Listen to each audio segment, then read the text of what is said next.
कैसे हैं सभी छात्र और छात्राएं।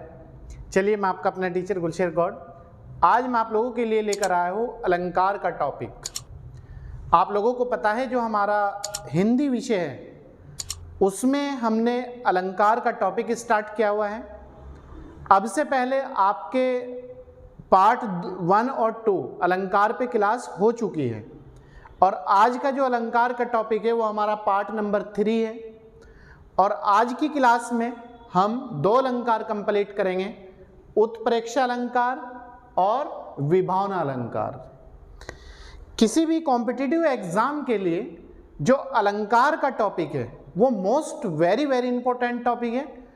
आप कोई भी कॉम्पिटिटिव एग्जाम दीजिए, सेंट्रल लेवल का दीजिए या स्टेट लेवल का दीजिए, जिसमें हिंदी आती है उसमें आपको अलंकार से कम 2 से 3 क्वेश्चन एग्जाम में देखने को मिलते हैं। तो आप अलंकार का टॉपिक कंप्लीट पढ़िएगा और हम इसे छोटे छोटे टुकड़ों में करके पढ़ा रहे हैं ताकि कोई भी आप लोगों को दिक्कत एग्जाम में ना आए और आप एक बेहतर प्रकार से अलंकार के टॉपिक को समझ सके।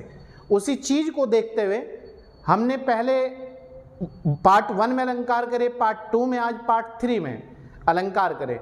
इसके बाद एक पार्ट लगभग अलंकार का और हम आपको क्लास कराएंगे ताकि हमारी कोई भी एग्जाम के लिए कंप्लीट तैयारी हो सके। तो आइए देखते हैं उत्प्रेक्षा अलंकार। उत्प्रेक्षा अलंकार इसका मतलब यह है जहां भेद का मतलब होता है अंतर, डिफरेंस, 2 वस्तुओं में अंतर का ज्ञान होते हुए भी उपमेय में उपमान प्रतीति का मतलब है दिखाई देता हो, प्रतीति संभावना हो, अर्थात जहां असंभव उपमान लाया जाए। ठीक है, अगर आपको सरल शब्दों में मैं बतलाऊं इस चीज को, सरल शब्दों में कहा जाए तो जहां पर एक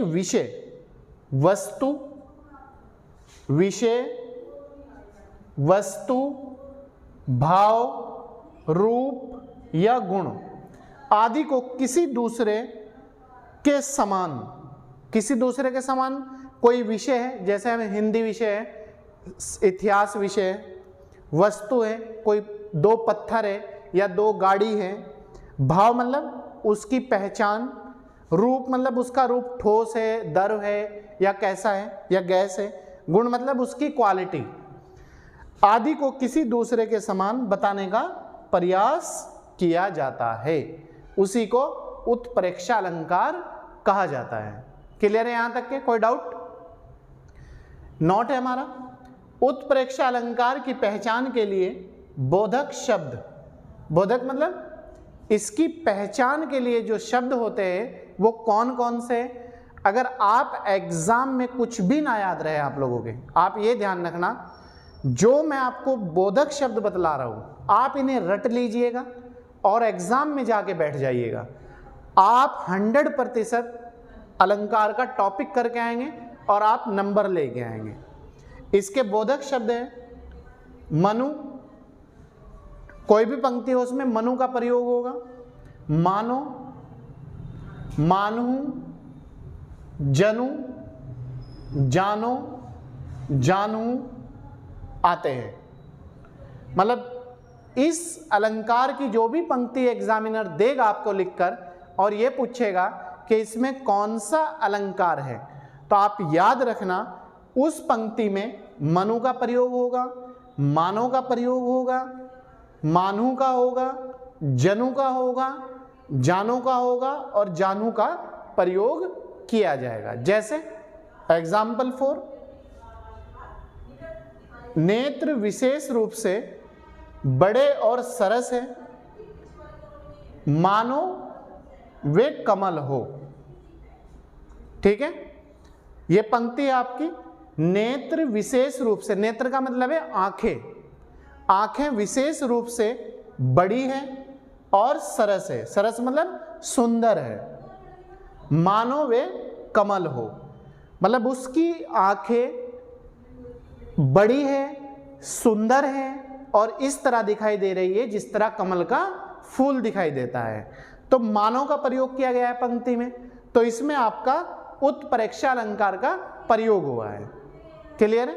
एक पंक्ति और देख लीजिएगा, उसके पैर मानो कठोर, उसके पैर मानो कठोर, आंगन में चलने के कारण ही लाल हो गए। पंक्ति है कि कोई महिला है, कोई पुरुष है या कोई भी चीज है, उसके पैर इसलिए लाल हुए हैं कि वो कठोर पत्थर पर, कठोर जमीन पर कोमल पैर इसलिए लाल हो गए हैं। मानो, ये देखो इसमें मानो का प्रयोग हुआ है, ठीक है, मानो। क्लियर है? कोई डाउट? दूसरी पंक्ति है, तीसरी, फूले काश सकल मही छाई, फूले काश सकल मही छाई, जनु वर्षा ऋतु परकट बुढ़ाई।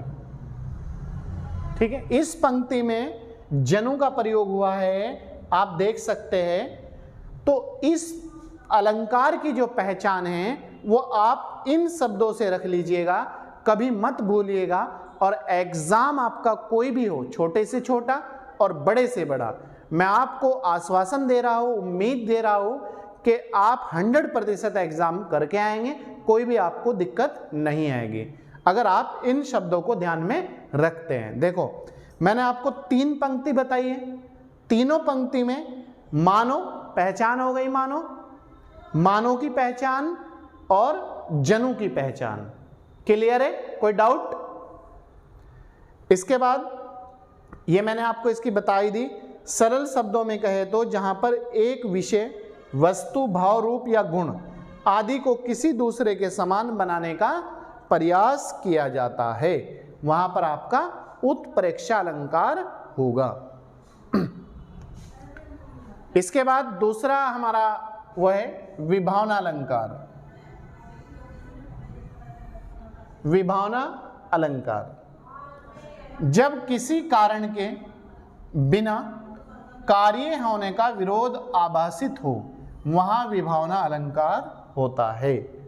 आप याद रखना, बिना किसी भी कारण के कोई कार्य नहीं हो सकता। जब तक किसी काम का कोई कारण नहीं होगा तब तक उसके में कोई भी काम नहीं हो सकता। बिना कारण, कारण नहीं तो कार्य नहीं, और कार्य नहीं तो कारण नहीं। क्लियर है? तो आप याद रखना, विभावना जो अलंकार है इसकी जो पहचान होगी एग्जाम में बैठ के, जब किसी कारण के बिना कार्य होने का विरोध आभासित हो। आभासित मतलब हमें पता चलता हो कि कोई कार्य नहीं हो रहा और कोई भी कारण नहीं है, वहां विभावना अलंकार होता है। क्लियर? कोई डाउट? नेक्स्ट है, एक पंक्ति देख लीजिएगा, बिनु पद चले, पद मतलब बिनु पैर चले, सुने बिनु काना, बिनु पद चले, सुने बिनु काना, कर बिनु क्रम, करे विधि नाना। ये अगर आपसे पंक्ति पूछी जाए एग्जाम में तो ये पंक्ति तुलसीदास जी की है। क्लियर है? कोई डाउट?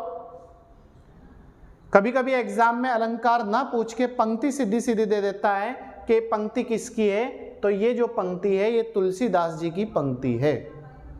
इसका अर्थ क्या है? अर्थ जान लीजिएगा एक बार।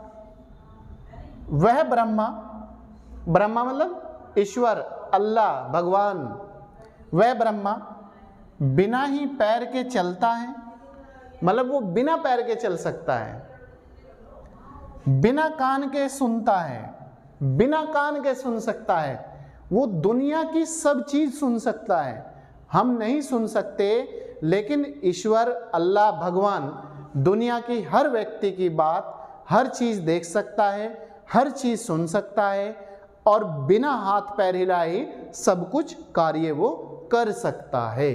तो इस तरह की जो पंक्ति होगी उसमें आपका विभावना अलंकार हो जाएगा। बिना हाथ के नाना प्रकार के काम करता है, बिना मुंह जीभ के ही सारे रसों का आनंद लेता है और बिना वाणी के ही बहुत योग्य वक्ता है। क्लियर है? तो ईश्वर ही इस पंक्ति में हिंट किया गया है, कर बिनु पद चले सुने बिनु काना, कर बिनु कर्म करे विधु नाना। ये जो पंक्ति है ये तुलसीदास जी की पंक्ति है, आप हमेशा याद रखेंगे इस पॉइंट को। वह ब्रह्मा बिना ही पैर के चलता है, बिना कान के सुनता है, बिना हाथ के नाना प्रकार के काम करता है, बिना मुंह मतलब बिना जीभ के ही सारी चीज़ों का आनंद लेता है, उनका टेस्ट लेता है, वो देखता है कि किसका टेस्ट क्या है, अच्छा है, खट्टा है, कैसा है, और बिना वाणी के, वाणी मतलब बिना बोले, बहुत योग्य वक्ता है। तो ये याद रखना, विभावन अलंकार की पहचान ये है जहां किसी कारण के कार्य होने का विरोध आभासित हो और वहां विभावन अलंकार मतलब बिना कोई अगर कारण नहीं तो कार्य नहीं हो सकता, और कार्य नहीं होगा तो कोई कारण नहीं हो सकता। तो इस तरह की जो पंक्ति है वहां पर विभावन अलंकार होगा। क्लियर है? तो प्यारे छात्र और छात्राओं, ये थे आज की हमारी हिंदी की पार्ट 3 क्लास, जो मैंने आपको इसमें आज 2 अलंकार कराए हैं, उत्प्रेक्षा अलंकार और विभावन अलंकार। आप इन्हें अच्छी तरीके से पढ़ लीजिएगा, लिख लीजिएगा, नोट्स बना लीजिएगा और इस वीडियो को 2 से 3 बार सुन लीजिएगा। आपको ईमानदारी पूर्वक बतला रहा हूँ, आपको कोई भी दिक्कत आने वाली एग्जाम में नहीं है।